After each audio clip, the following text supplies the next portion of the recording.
Isekai romance anime hit different when done right. Today we're counting down 6 shows that perfectly blend fantasy world building with heart-fluttering relationships. These aren't your typical cookie-cutter reincarnation stories. These will actually keep you hooked. Kicking off with number 6, we've got My Next Life as a Villainous. All routes lead to doom. Katarina Clays wakes up one day and realizes she's been reincarnated as the villain in her favorite anime game, and spoiler alert, every route ends with her either dead or exiled. So naturally, she decides to speedrun friendship with everyone to avoid her doom flags. The brilliance here is that Katarina is absolutely clueless about romance. She's out here planting vegetables and making friends while literally everyone around her, guys and girls, falls head over heels for her dense, chaotic energy. It's like watching a harem anime where the protagonist has zero awareness. And honestly, that's the comedy gold we needed.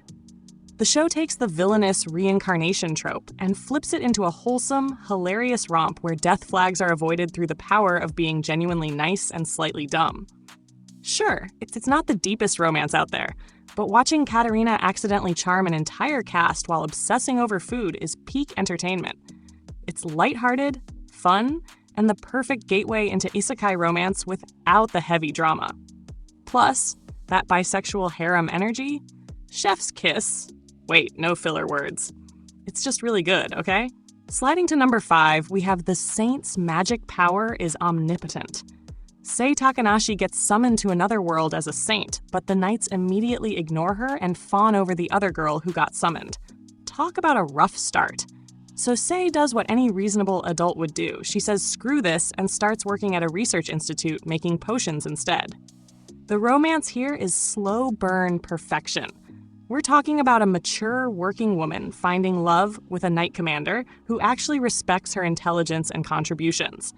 No love triangles, no unnecessary drama, just 2 adults catching feelings while Sei revolutionizes the kingdom's potion game. The show proves you don't need a teenage protagonist or forced romantic tension to create something compelling.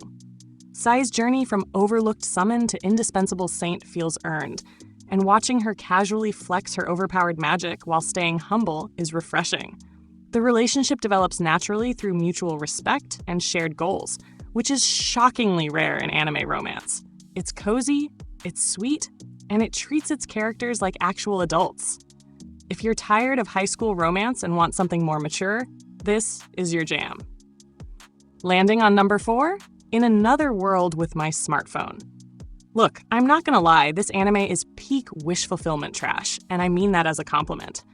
Tuya dies. God apologizes by giving him a smartphone that works in the fantasy world.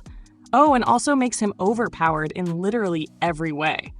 He collects fiancés like Pokemon cards, and somehow everyone's cool with the harem situation. It's absolutely ridiculous. But here's the thing, it knows exactly what it is. This isn't trying to be a deep character study or a groundbreaking romance. It's comfort food anime. Tuya's just a nice guy who's absurdly overpowered, and his relationships develop in the most low-stakes, wholesome way possible.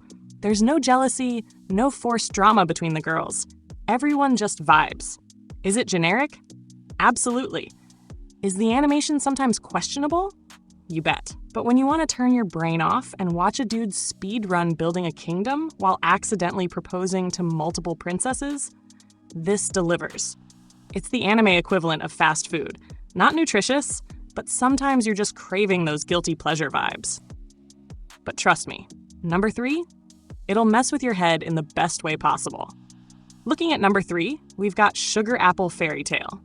Anne Hafford wants to become a silver sugar master like her late mother, crafting magical sugar confections in a world where fairies exist as enslaved labor. Yeah, it goes there. She buys a warrior fairy named Shal Fen Shal as her bodyguard, and their relationship evolves from master-servant to something way more complex and romantic. This show doesn't shy away from the uncomfortable slavery metaphor. It's baked into the world building and creates genuine tension. Watching Anne struggle with the moral implications while trying to treat Shal with dignity makes for compelling character development. The romance is enemies to lovers adjacent, with Shal being prickly and distrustful, while Anne slowly breaks down his walls through genuine kindness and skill. The Sugarcraft competitions are gorgeously animated, and the fantasy world feels lived in and detailed. What makes this special is how it balances the sweet romance with genuinely dark themes about freedom and exploitation. Anne isn't just falling in love, she's questioning the entire system she's part of.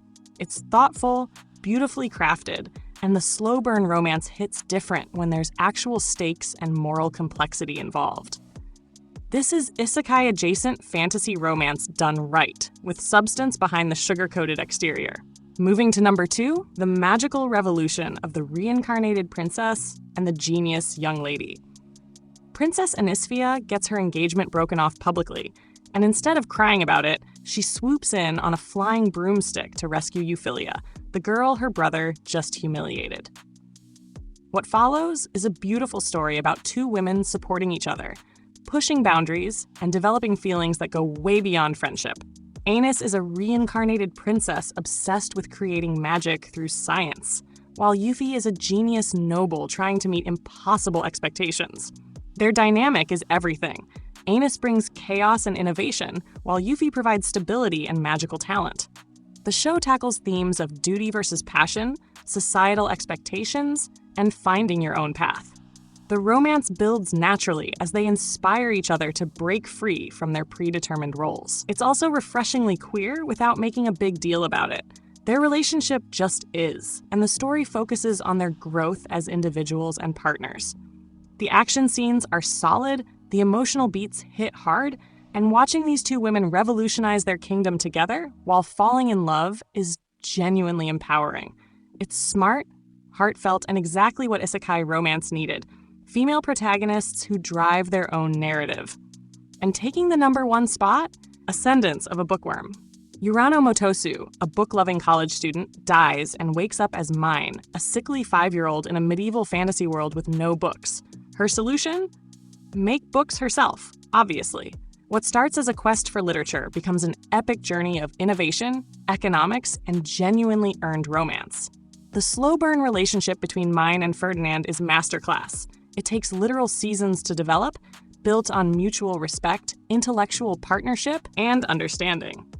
Ferdinand starts as her stern mentor and slowly becomes someone who sees her true value beyond her frail body. The romance never overshadows Mine's personal goals, which is revolutionary for the genre. She's building a printing industry, navigating complex noble politics, and changing society while her relationships develop naturally in the background. The world building is phenomenal, the character development is deep, and watching Mine go from a powerless child to someone who reshapes her entire civilization is incredibly satisfying. This isn't just great isekai romance, it's genuinely great storytelling, period. The romance feels earned because we've watched these characters grow for dozens of episodes before anything romantic even surfaces. So there you have it, 6 isekai romance anime that actually deliver on both the fantasy and the feelings. Whether you want lighthearted harem chaos or mature slow burn relationships, this list has something for every mood. Which one are you watching first? Drop your favorites in the comments, smash that like button, and subscribe for more anime content.